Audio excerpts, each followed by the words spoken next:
Welcome to day 2 of DataSnipper Connect. Welcome to this session. The buyer's guide, what to look for when evaluating new technology. Super exciting topic. Yesterday we saw a lot of exciting new technology being introduced. And I think today is a great session then to talk about what's the right timing to evaluate new technology? Do you build it in-house? Do you look outside for technology to build? And before we dive into that, let's do a short introduction round here with our panel. My name is Bas from DataSnipper. I'm leading the marketing team here. So maybe you saw some social posts flying around these days coming from my team. And then we have here a great panel. Maybe introduce yourself very quickly. Yeah, of course. And then we go. My name is Terence Artus. I'm an audit director at Citrin Cooperman. I'm also involved in our A&A innovations team where I monitor DataSnipper usage and then also just try and implement use cases across the firm. Mike? Mike Levy, CEO, Cherry Hill Advisory.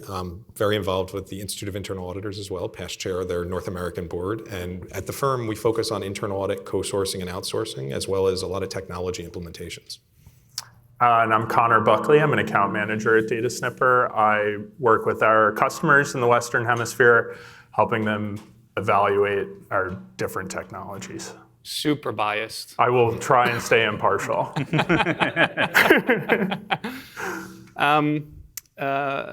Let's start sort of with the first topic, Mike, to start with you. So when evaluating, and we just spoke about sort of the hype around AI, and 6 months ago or a year ago, we barely talked about these topics. Now there's agentic AI. How do you evaluate and how do you start approaching this process of buying or building new software? It's an interesting question because, so again, we're doing this on both sides of the avenue, both from a firm perspective when we're evaluating new technologies, but also a lot of our customers are doing this as well from an internal audit function. I actually think the evaluation criteria has changed quite dramatically over the last 18 months or so. I think if you were to ask this question 18 months, 2 years ago in a world where most people didn't know what generative AI was, or it didn't even really had reached a stride that people were leveraging it, I think it would have been much more about price and efficiency. And I think when you look at it now, the AI's brought the cost of a lot of these things down, and I think the value proposition it's brought to the forefront. So when we're working with internal audit functions, and you're evaluating different solutions and competition, the issue is typically less about cost at that stage because everybody's sort of around the same price point, and much more about how does it deliver the value that it's promising? So we tend to be very focused on what are the value drivers within the function and how's it going to make your life better? That's the simple version of it. And if you, in this new world of generative AI and agentic AI, which I'm sure we'll go into in a lot more detail, we're seeing a space where it's delivering a tremendous amount of value. I've never met an internal audit function that has told me that they have the resources and the capacity to address every risk within their function. And for the first time, we're starting to see a light at the end of the tunnel there where AI is allowing us to look across data. It's allowing us to look in a real-time way, in a continuous monitoring way. And with some of the innovations that are happening on the agentic side, I think you only see that go into overdrive. So for me, that's one of the most key pieces of selection. Through the hype of these words, you look for the use case as a starting point. And how's that for you? Yeah, so same here I think it's very important for us to first start with your business objective. Yeah. Because look, AI could get us talking about a lot of different things, but it's very easy to get lost in how much it could actually offer. So I think you really got to first start with your scorecard of, all right, this is what I'm really trying to fix. This is okay, it would be nice kind of thing. Mm-hmm. And then if we work from there, we could then go through, okay, does it fit in our tech stack? Is it going to work? And then we kind of work to our pilots. Yeah. But I think it's most important where we really got to solve an actual problem first, whether it's providing more information to our clients or just kind of fixing a problem from day to day with efficiencies. Yeah. And sort of the requirement list, going from the sort of spotting the pain points, the use cases, aligning it with your objectives. You probably build an entire list of requirements and nice-to-haves. Connor, how do you go from there, and how do you make sure you sort of balance the nice-to-haves with the key functionalities? Yeah, I think when you're thinking about nice-to-haves versus must-haves, there's some questions you should be asking yourself. Sorry, I'm very loud. You should be asking, does this technology improve like the quality of my life or the life of the staff? So in the case of audit, does this help make busy season easier? Does this help people get home on time? Does it make them focus less on menial work and more on like critical risk-focused work? The second criteria is, does this improve the quality of my work? So again, in the case of audit, does this help mitigate risk? Yeah. And then the third most obvious is, does this help either increase our revenue potential, or does it help reduce operational expenses? That's the obvious criteria, as Terry mentioned. Yeah. And then also, I think for audit specifically, there's a fourth box that you should be checking, which is, does this help either attract and retain new talent, or does it help reduce the need altogether to bring in new talent? And that's really a key opportunity where AI can help these firms, given the talent shortage. Yeah, interesting. And then, Mike, how do you then, sort of with all these requirements, how do you know and how do you identify if it's worth buying or building in-house? Let's have that discussion also on these two. So two things. First of all, I think when you talk about the use cases, and I agree completely with what was just said around making sure you have tangible use cases that you can look at as you're evaluating. I would also say, though, a lot of times people, with the new world of agentic especially, the use cases aren't always what you did yesterday is not always what you're going to do tomorrow. So I would encourage everybody in the room that if you are evaluating a tool based on what your current process is, you might be missing some key opportunities in terms of use case, because your current process may not be the most effective with the new technology that exists today. For me, first of all, I look at how is it going to make the team's life easier, right? So to the point about getting home on time, it's also, can we be more effective? Can we deliver more value to our customers on the firm side? And then on the audit side, can we also deliver more value to our customers being the company? And if the answer is yes, that's a huge checkbox in the right direction. And then the other, and this is becoming an easier question to answer as we move to agentic, but it's, if I hire, if the cost of a product is the same cost as another person, let's say, if I were to hire an incremental person, could they do this better than the tool if the value? And one of the questions I always am asking myself and the team is, if you do that comparison about one incremental person on your team versus the tool, or whatever, you do the math, 3 incremental people versus the tool, depending on what you're looking at. If the answer is the tool is going to deliver more value holistically for everybody versus an incremental person on your team, and you're going to be able to get more risk coverage, and you're going to be able to do more things more effectively, and oh, by the way, it's probably going to make you more accurate at what you're doing too, so there's less errors and less mistakes, it makes the decision fairly clear. Yeah. And then Terry, sort of in your experience, maybe a first question, have you built any sort of, within Citrin Cooperman, have you built in-house AI solutions? For the most part, we've been kind of working with our outside vendors. Yeah. So what we found a lot of times is a good kind of way to do it is to buy the infrastructure, and then for the back half of it, work with your customizations to kind of get it exactly where you need. Mm-hmm. Where a lot of times, look, AI is so new that it's tough to build it within, and it takes a lot of resources. And also, the biggest resource that it's going to take is time. So in order to get it implemented, tested, and things like that, it's going to take a while. So for the most part, what we've been doing is like a lot of strategic alliances with our vendors, where they say, okay, this is what we get out of the box, and then we go back to them, okay, we'd love to partner with you, but can you help us with this, just so it really fits into our tech stack. We've been kind of working big time just to kind of slim down our tech stack, especially with how big we've been growing, how quickly. Yeah. Just to make sure that we're all kind of an alliance. And I remember what said yesterday at a panel is what you get from one Citrin office to another, that it all comes to the same kind of product. Yeah. And you mentioned the example of like buying, for example, the infrastructure and then build on top to meet your specific needs. Yeah. Do you have a concrete example also for the audience that you worked for in your that worked for you in your company? Yeah. So we've been implementing our new audit software, and a lot of times what we've been doing is we've been working hand in hand with developing it, and then what we have is a lot of calls with CPA.com and whatnot, just to say, okay, these are the roadmaps we're hitting. We really love this. And the best part is when you work with one of these strategic alliances, you're not working just to buy something out of the box. What you're really doing is help build something. And I feel like that also helps with people actually buying in. Because the last thing you want is to get something that's called the best AI or best technology, then all of a sudden you try and use it and somebody says, well, nobody ever asked my input for this. Oh, yeah. where I feel like it gets real good when people say, okay, well, I helped build this, so it's a lot easier to say, hey, that's mine, I want to use it. Yeah, overlooking stakeholders is, I think, a very important process to have all stakeholders aligned. Who are the most important stakeholders, like when you go for an AI solution?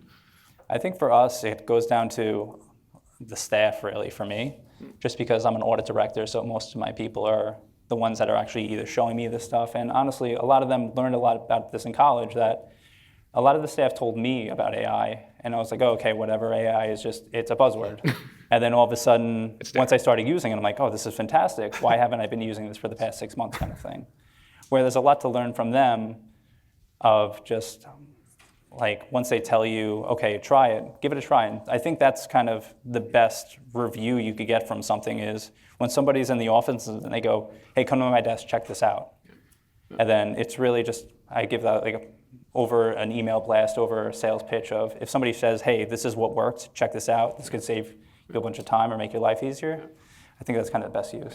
And Connor, in that sort of buying process, in the case of buying, like what are, in your experience, like hidden costs or challenges that firms often overlook? With buying? I think with buying from a vendor, you're reducing costs versus building. I mean, I loved the Deloitte presentation yesterday. I thought it was great, very interesting. It's very expensive.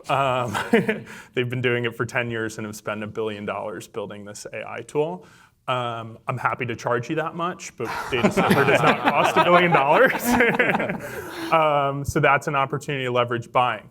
However, when you're buying a technology from a vendor, you are beholden to their roadmap. It's not like you're Deloitte where, okay, we have these problems, we want to offer this unique value proposition to our customers, and so we're going to go and build it, and we're going to hire a team to do that.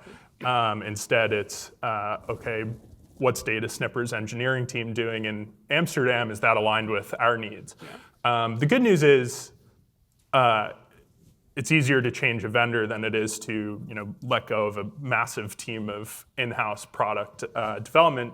So that I think is the biggest downside, is just awareness of like what the vendor's focus is and does that align with what we need. Yeah.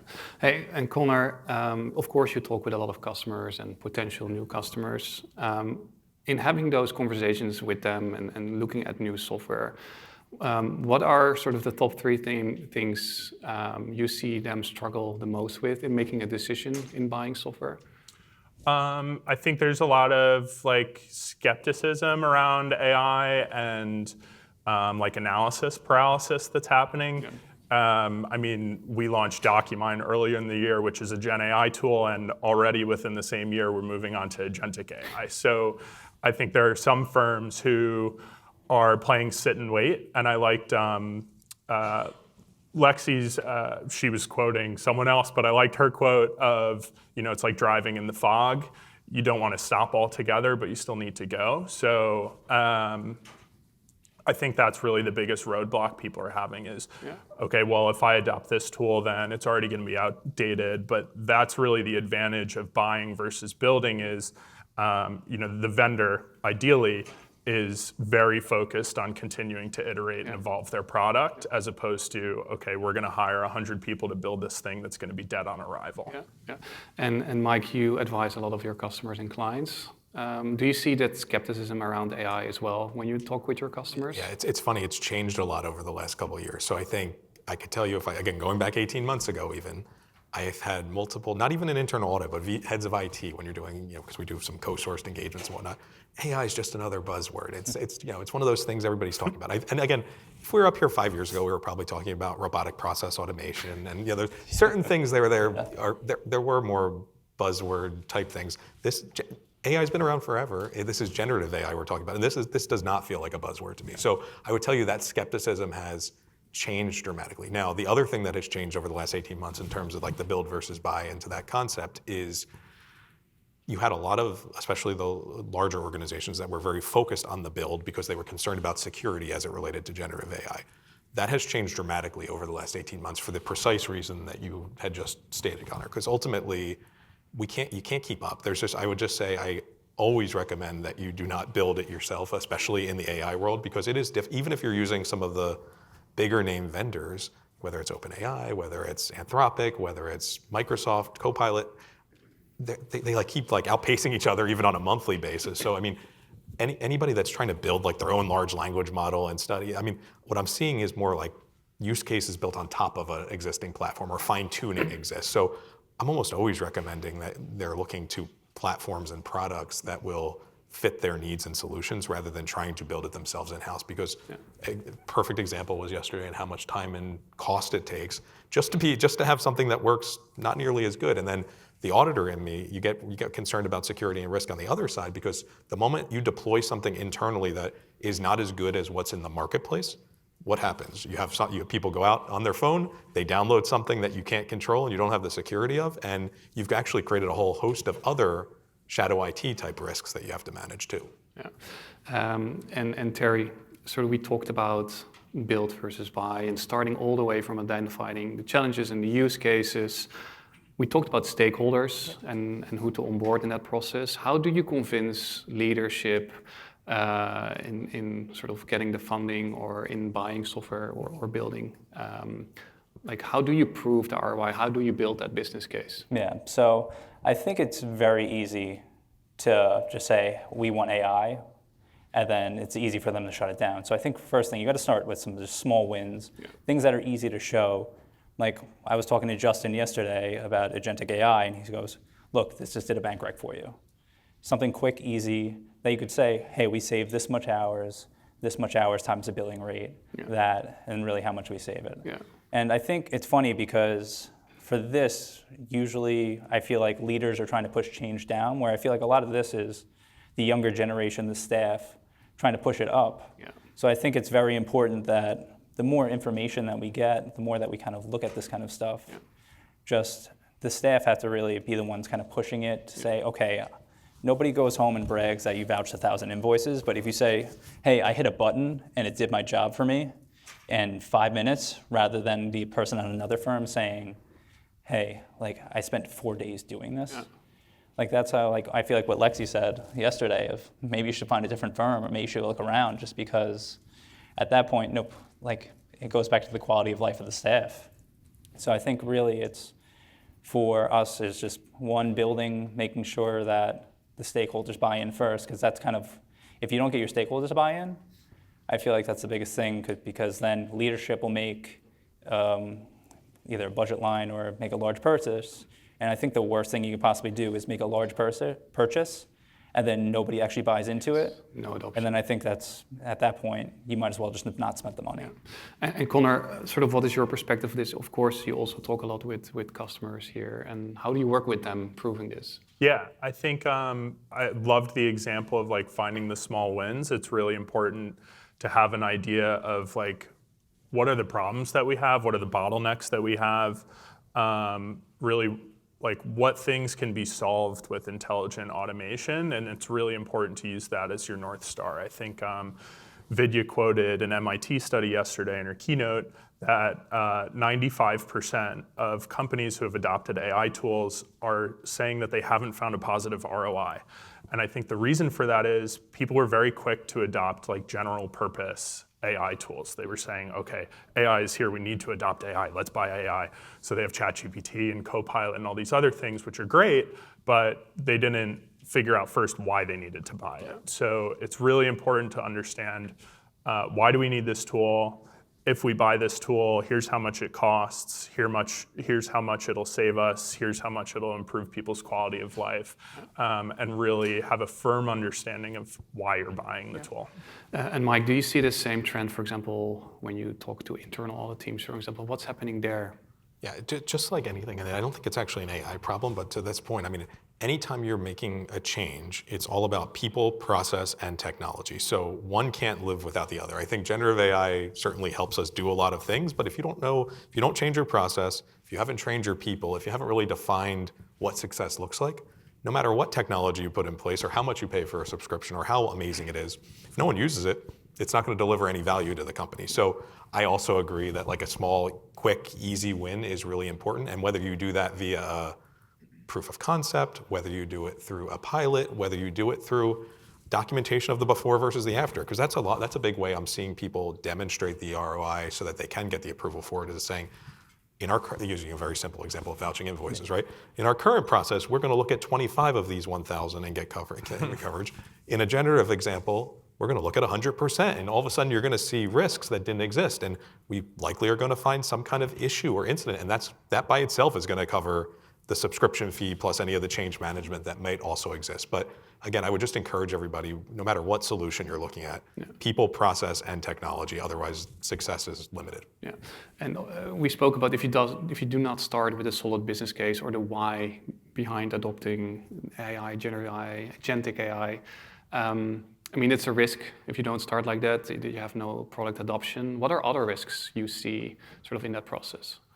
I mean, I think it also goes back, especially if I'm thinking about this from the lens of internal audit and risk. I mean, we are being asked to do more with less. And I think when we think about our teams and we think about how we navigate audits and how we navigate with our companies, if we're not adopting these best practices, how do we recommend them to people? So, I mean, forgetting anything else, I mean, we're sitting there and our organizations, whether we like them or not, are going to adopt AI whether they realize it or not too, because nearly every technology platform has AI use cases that are being deployed, whether it's if you use Microsoft Teams or Google Gemini, I mean, they're all doing like note-taking services. So even like the most baseline adoption is occurring in some way, shape, or form. So how do we, from an internal audit perspective, how do we go in and start recommending opportunities for improvement and things they could do better, but then we don't do that ourselves at the end of the day. So I think we all need to adopt that continuous improvement mindset, if for no other reason, just so we can stay relevant within our organizations. Yeah.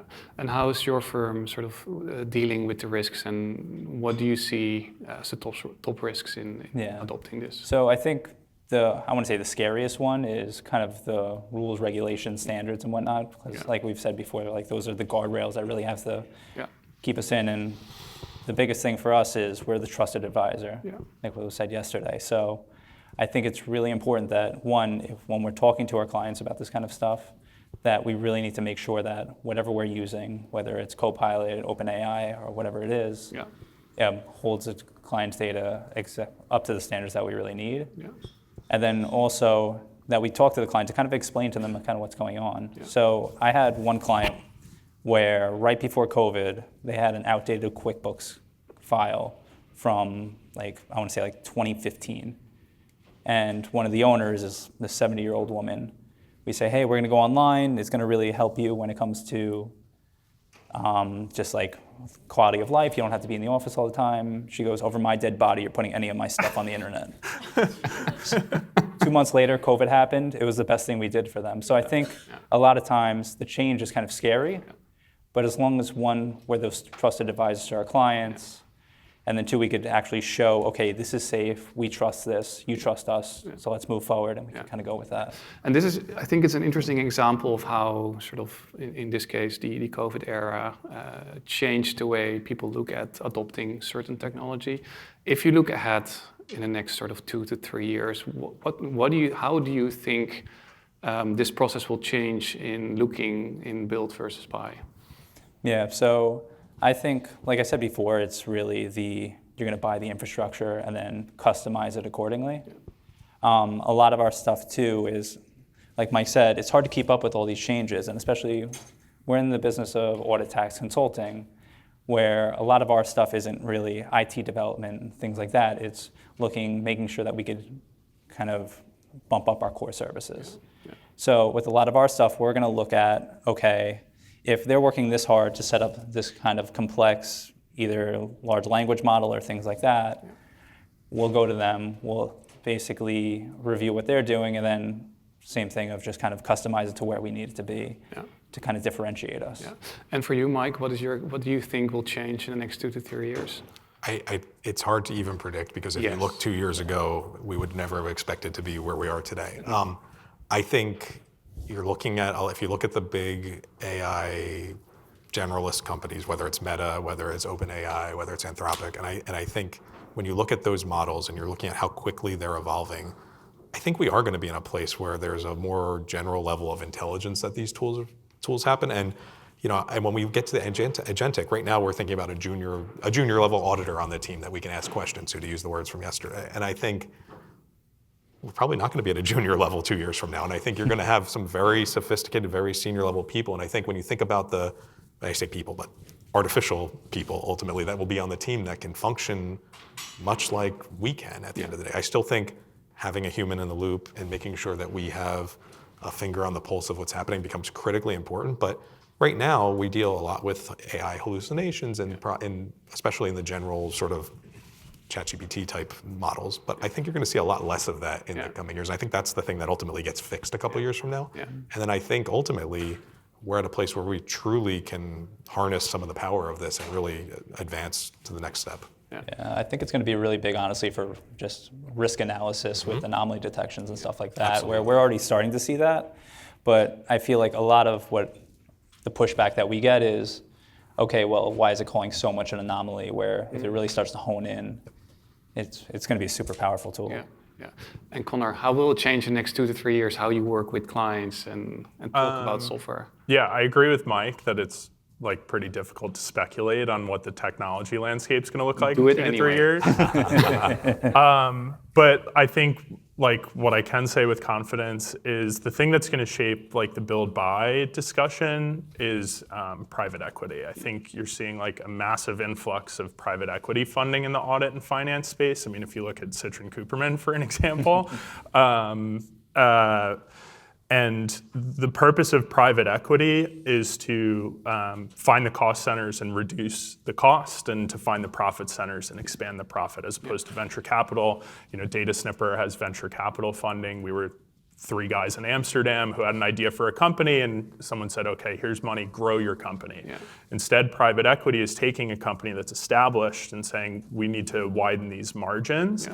And I think it's no coincidence that private equity started taking a big interest in audit right around when the AI boom started.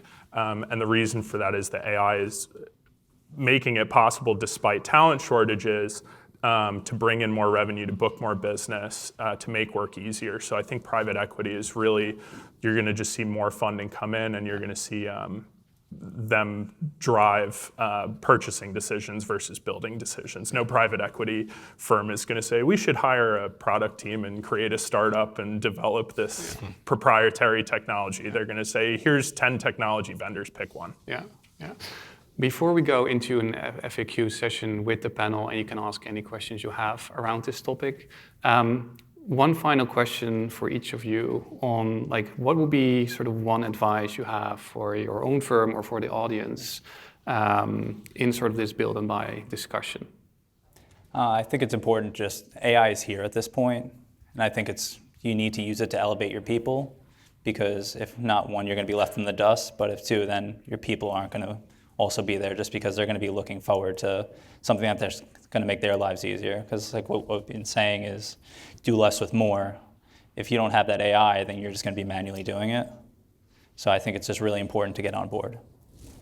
I think watching the marketplace as it relates to our industry is really important, because the verticals and the use cases, even if you don't have the idea yourself, someone's coming up with it, and how the tools are being used. I think if you watch it carefully, it's going to give you ideas for how to do your job better and how to execute better at your organization. So we talk about the next 2 years and we talk about what's next. I mean, that's the thing I'm most excited about, because you're seeing all these new, even outside of the audit profession and the accounting profession, you're seeing all of these new verticals sort of start to pop up. And I think they're developing tools that we didn't even know we needed until we saw them. And then you said, oh, there's a huge use case here that we didn't see. So I think if you watch that more broadly, it's going to also dictate a lot of how we think about our strategies as we go forward. And Connor, before you end with your ultimate sales pitch, what would be your advice?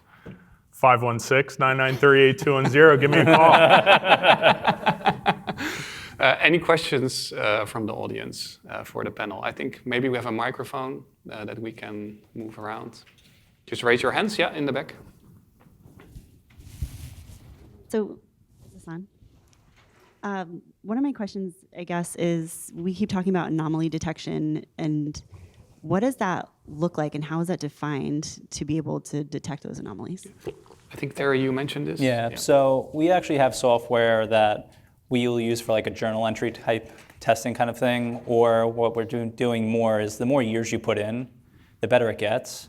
So instead of like looking at every single revenue transaction, it'll risk score based on, hey, this is kind of not fitting a set of however many criteria that the model is kicking out.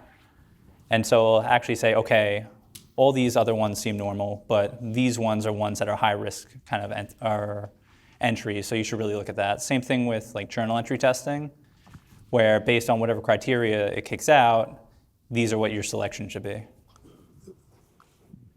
So with that, you're using historical information, but how did you define it initially?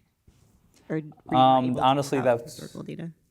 For like how do you define the anomalies, are you saying? Yes. So there's set criteria beforehand, but then also with all the AI that they're bringing into it, they add a lot more kind of streamline to it. So are you defining those?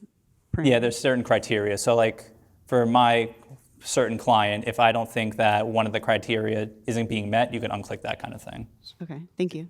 Yeah, can I Yeah. add on to that? Two other use cases with anomaly detection that I've seen more broadly is around like fraud risks, for example. And in the old world, you would say, show me transactions on the weekend as like a real life example.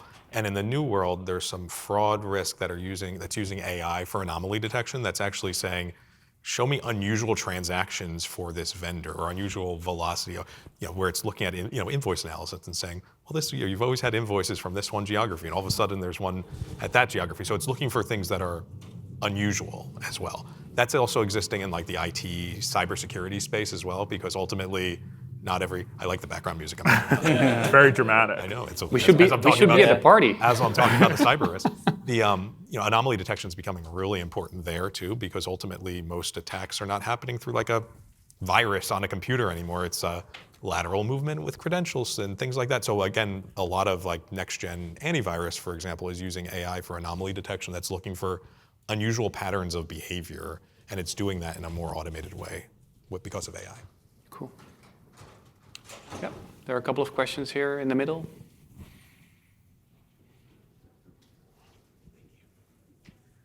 Terry, so you'd mentioned something about slimming your tech stack. I'm just wondering, is there a use case to proliferating it a little instead of slimming it down? And how do you make such a decision? So with us, Citrin Cooperman's grown pretty rapidly over the past few years with acquiring other firms. So the one good thing is that with acquiring other firms, we're seeing kind of other technologies and whatnot, just because based on what they use them. But what we're trying to get everything together is we want everything really talking together. Where I think yesterday they mentioned the last thing you want to do is have an AI or have some sort of tool where you have to take that tool and then copy and paste it into your audit. So for us, really what we're trying to do is bring everything together so everything kind of talks together. So it's less you doing manual entry and whatnot, and more, okay, the tool's doing what it needs to do, it kicks out into your audit documentation, and then, okay, here's everything in one spot. My mindset might be a bit antiquated, but I like the idea of companies trying to solve a very specific problem and being dedicated to it. I think what we're seeing in the technology space is just companies coming together to solve a broader range of issues. So, it's changing, the landscape's changing really fast, and that's something I guess we are struggling to adapt to. So that's why I asked. I think there's a fine line that you need to balance. If you've got 100 different tech solutions, you're more likely to use 0 of them because you've got so many moving things. You need to train everyone on all these different technologies. You need to know what to use and when to use it. So that's really why you're seeing like these technology companies start to go wider on the services that they provide, because if I can say, okay, I can go to DataSnipper to do these 10 things, it's a lot easier to get people to actually use the technology that you're paying for than, okay, I have this one thing that I need to do, which of these 10 softwares do I need to use for it? Yeah, and I think we're not losing any capabilities necessarily. It's just we're trying to make sure that all the capabilities are done in a few tools rather than, okay, wait, I need to flatten a GL. Do I need to go to this tool, that tool, that tool? Where, okay, I need to flatten a GL, I could go into AI, DataSnipper extractions, and it just does it. Or I need to do this, okay, go into DataSnipper, do that kind of thing. It makes it a little bit easier. It becomes like a strategic decision about point versus platform solutions too within your IT strategic planning. And I would you mentioned it early on, but I mean, would not underestimate the value of having a tightly integrated system that you don't have to copy and paste, where things just flow from A to B, because anytime you're trying to recreate source data from one to the other, you've now introduced a whole nother set of problems. And I've seen IT groups and audit functions as well decide on those strategies, even if there's a product that is slightly less good than the point solution that does it better, but because they don't have to tightly integrate them, the value of that sometimes exceeds the use case itself in that case, as long as you can get done what you need to get done. I appreciate it. Yes, my question is a little bit about change management. So you mentioned that a lot of times you have the younger staff who are coming to you and saying, hey, we are using AI and this is how, you should try this. I know previously it used to be like, I'm customer success at DataSnipper. So when I first started a couple of years ago, you would have staff that were like tech geeks, and those were the ones who were like, bringing new solutions. How do you think that kind of the accessibility of Gen AI for everyone impacts like their ability to, now everybody's using it. So instead of like a couple of people who are just really interested in technology bringing you a solution, do you think that the change management is going to be easier now that everybody kind of has a similar baseline of using these tools, maybe in their personal life or whatever, in a way that could potentially reduce the stress of change management when you're just introducing new tools to people? Sorry, that was a really long-winded question. So I think even though everyone kind of knows about AI, it's still on different levels of, I guess, your comfort with it, where I agree completely, where we had just, I would say tech geeks, I like that one, of just people who are experts in different technologies, and hey, if I have a DataSnipper question, I'm going to Terry, or hey, I have an Excel question, I'm going to Dave, that kind of thing. I don't think that it will necessarily make change management, I want to say, easier. I feel like everyone's starting to learn about it, if that makes sense. So it's one of those things where I think, all right, everyone has their baseline knowledge, so at least it makes it a little bit easier to implement, but we still have to kind of do our homework, really train everybody up, because I feel like a lot of times what happens is everyone knows about a product, then it gets rolled out with not enough training, and then all of a sudden you open the product, you're frustrated, 5 minutes in, and you're said, all right, I'm not learning this anymore. Thank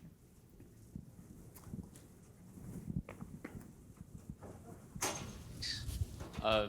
Mike, question regarding internal audit co-sourcing and what you've seen through the IAA. When you see firms that are maybe struggling to get up to date with new standards, new regulations, how are you advising they adapt to the changing climate? Is it maybe trying to modernize their processes through technology, or are there other ways that you're trying to tackle this meeting new standards? Yeah, good question. I actually think the new standards talk about technology, and it's a thing that we often see. So I think you see varying states of adoption as it relates to technology and the standards. And I would tell you, as someone that looks at a lot of internal audit functions, even when folks say that they have adopted technology, the level of maturity within that technology often comes into question. I think there's often more to do. So I think the standards are supportive of technology, and I think if used properly within an internal audit function, it helps drive the conversation and helps drive the ROI discussion ultimately. So we're actually using that to sort of drive the change management process and the adoption by saying it's not just a use case and a need, but we're also saying, like, there's a set of standards here that are talking about all these things we need to do, and technology is a piece of that that's supportive of it. Thank you. Mm-hmm. Any more questions? Yeah. There, over there. The microphone is on our way.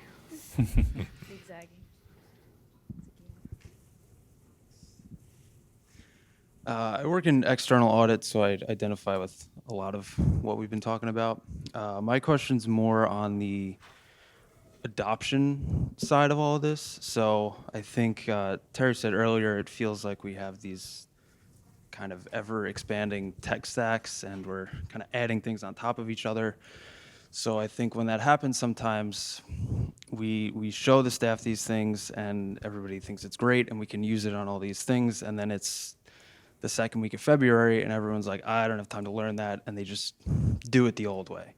So I guess somebody mentioned specific use cases can be helpful. I think somebody else mentioned a before and after comparison, which I think is interesting. but was just curious if you have any other kind of advice or tips on that adoption piece. Yeah, so I guess I'm going to start with, have you ever heard the joke, why did the order cross the road? I don't think so. Because we did it last year. But yeah, I mean, I think it goes back to really the, AI is listening. It was a joke. Didn't get you. didn't I think it goes back to, We're not there yet. yeah. I mean, like I said before, really, I think it goes back to, like you said before, the tech geeks of, you have those people that you know how to do things. Like I'm the DataSnipper one in the office, but I know there's an Excel one, there's this, where I feel like those people, if they really elevate themselves within the firm, and usually the firm is super receptive to, hey, I'm really proud of this. I want to roll this out. It saved me this much time. It really gets to buy it in, because I know sometimes it's easier hearing it from a staff or senior, hey, check this out, this saved me a lot of time, but when your boss tells you, hey, you have to do this, you don't really want to do it. So I feel like a lot of that time, I think the staff can really be in the driver's seat with that kind of stuff, and like I said, just bring them into your office, hey, check this out, this is cool. Yeah, go ahead. So I'm just going to repeat something I said earlier, but expand on it. People, process, technology. So even the before and after example that I was earlier talking about, what I've seen that helps with adoption, and again, it depends on the specific use case you're trying to adopt, you have to make it very easy for people to adopt. So when we take like a very core, like I use ChatGPT as an example, or Copilot, you're seeing like prompt libraries get developed, right? So instead of people like, you should use this and go prompt, instead say like, here's the 10 things you could use it for, and here is the prompt that you copy and paste in to use. So I think having like the very short, very easy step-by-step guide, because especially, again, just to weave in another question about like personal AI usage for the younger generation, you see a very significant generational divide in terms of how this stuff is used. I always mess up my generational names, but the youngest generation will open up a ChatGPT instance and ask it what they should wear in the given day, versus the next generation up is going to ask it about a work use case, for example, and then you're just seeing it become more integrated the younger you are. So I think the easier we can make it for people to adopt, which looks like tactically, here's what you're planning. Think of it in terms of like 2 screenshots effectively. Like here's what it used to look like, and now here's what it could look like with your new thing. And here are the very simple steps of how you execute that. I think goes a very long way in the adoption, execution, and use of it, even when you get to February and things get really busy. I think you made an interesting point earlier as well about integrations. I think the easiest way to get people to adopt a technology is by making them not aware that they're using a new technology. The best alternative is, as you described, helping them understand this is the process now, this is what the process could look like, here's the steps. And I would add to that as well, like, why would you want to be doing this? Like personally, what is in it for you? For like a partner, that might look like we're gonna drive revenue up. For a staff who's maybe using the technology, your life's gonna be better. Like this work's gonna suck less. So like use this technology, yes, it'll take you some time to learn. But if you put in the 15 minutes to learn the technology, or an hour, however long, that's going to save you hours and hours of time later on. And I'm going to steal Connor's job a little bit, but I think Yes. DataSnipper does a great job of those 2-minute, 3-minute videos.